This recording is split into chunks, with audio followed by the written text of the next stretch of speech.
Yesterday, the other day, I talked or wrote about the utility of strategy to provide clarity, Klarheit ohne Wahrheit, as I call it, or clarity without truth.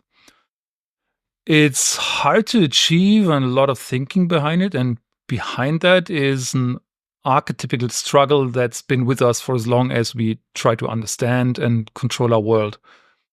I think it's so deep rooted that we see its massive consequences in everyday business life. Yesterday, I touched upon this idea.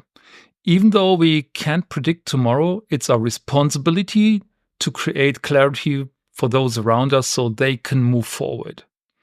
You might call it creating workable hypotheses. But the gap between clarity and we don't really know what will happen has really deep consequences and leads to a lot of confusion and theatrics and absurdities in business life. So, okay, we don't know what will happen tomorrow.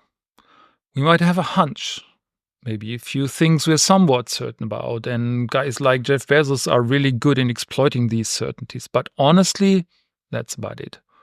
More, we don't have data about the future, and that's an additional massive source of anxiety and uncertainty. We love data to be certain. This struggle, our inability to predict the future and a desperate need to do so, is one of the deepest psychological games being played on us. And because we don't have that crystal ball, and in contrast to that, we crave certainty, we often find ourselves engaging in elaborate business work, simply trying to trick ourselves into the belief that we have control, that we can foresee what's coming.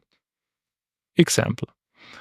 Imagine you're working at Humane. You're responsible for the AI pin disaster. You're Imran Chowdhury with a decade of success at Apple.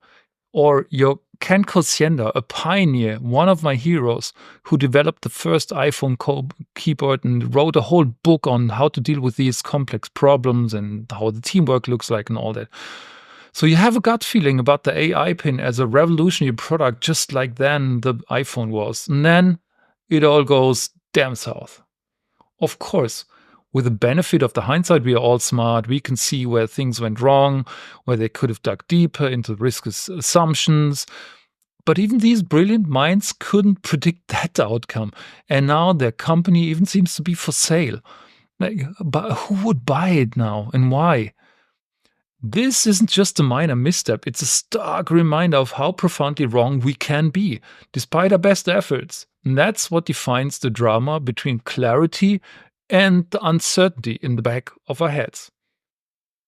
A more down-to-earth example, imagine you working in a company that's shifting from a strict licensing model to a more user-friendly, monthly, subscription-based approach. Something everyone in your company has been eagerly anticipating, but you know the entire economic model is being overhauled. None of your old data is going to make it. Every month in the beginning, there's going to be the question like, who will churn? Who will stay? To survive this, we need more than just optimism. We need a deep sense of self-awareness and humility to face that situation and some kind of certainty.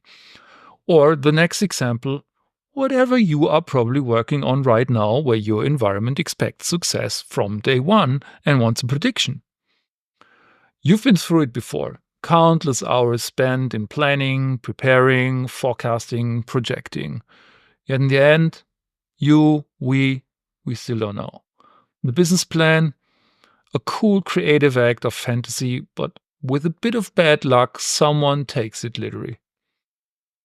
And these realizations carry heavy consequences. For one, it doesn't mean planning is worthless. But as you know, following the plan blindly is delusional. Also, us not knowing demands still that we resist the urge to overcompensate with actions that imply we know more than we do. We have to admit that at best we're making educated guesses. For example, while that business plan for the new product helps structure our thinking and highlights the issues we need to solve, it's not a prophecy. It doesn't predict the future. It's easy to get stuck in analysis paralysis, where the fear of the unknown paralyzes us from acting, but success is also in acting. We might ignore the necessity of balancing our search for certainty with the courage to act despite uncertainty. We need to start at 60, 70, maybe 80% of information. What helps, for example, is time boxing decisions, so that prevents us from getting lost in endless deliberation. Super important. We must not create a false sense of clarity by saying we know when we don't. Instead, we should openly acknowledge that the clarity we're providing is more of a workable hypothesis, a best guess to guide us and the people around us. We should be upfront by saying, we don't know for sure, but here's what's most likely.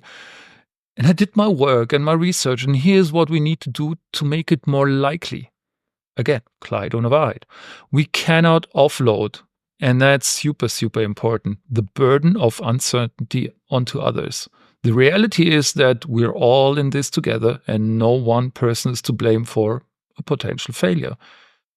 I've seen many careers being destroyed by the impossible demand to guarantee success in uncertain conditions. Don't let it happen around you.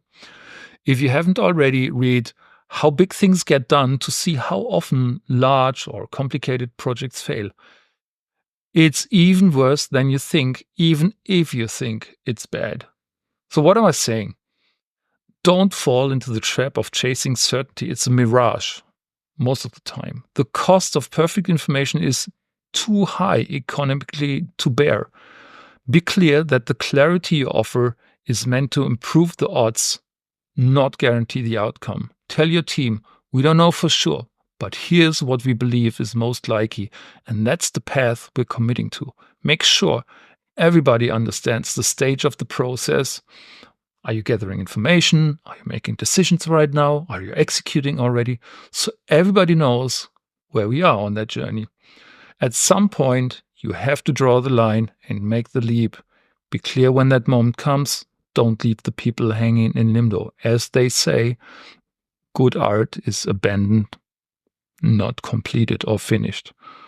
And that's the kind of thing you have to have in your mind. Good luck with that.